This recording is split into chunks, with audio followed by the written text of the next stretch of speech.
Just got an old Magnatone in. Not sure of the model yet. The owner says it's from 1959. He says it's never been serviced. I'm about to open it up, see what it is, and see what it needs. From back in the days when the amp was supposed to go in front of the player, you'd sit behind the amp. That's why the controls are on the rear. It's got a 3-conductor power cable, so I kind of doubt it's never been serviced. It's a Model 210. So let's see what's inside. Well, it looks like I might have been mistaken about one thing, judging by the condition of this power cable. Many repairs over the years, and the insulation is just cracked. This might be original to the amp. I did not know that Magnatone would have been grounding amps in 1959. If so, good for them. But it's going to need a new power cable.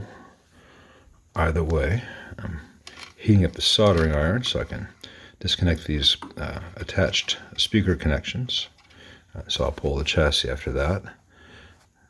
Odds are it's going to need a new filter cap, and we'll check all the tubes as we go. Okay, looks like it has an inline fuse holder. I don't know if this is original, but given the tape, I assume that that is not.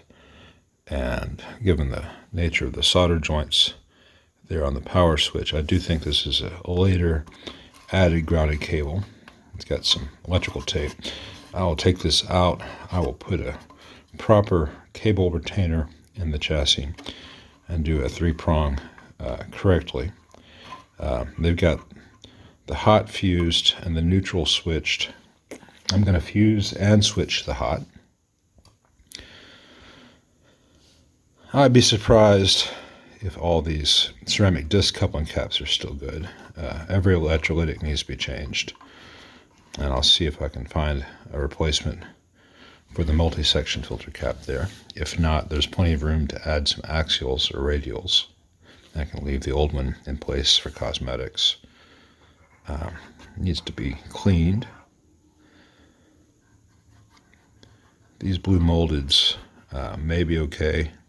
We'll find out. From the looks of it, I would guess that those are in the tremolo.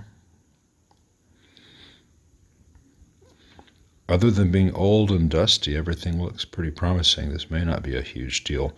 One possible concern is they have a lot of riveted connections, including grounds.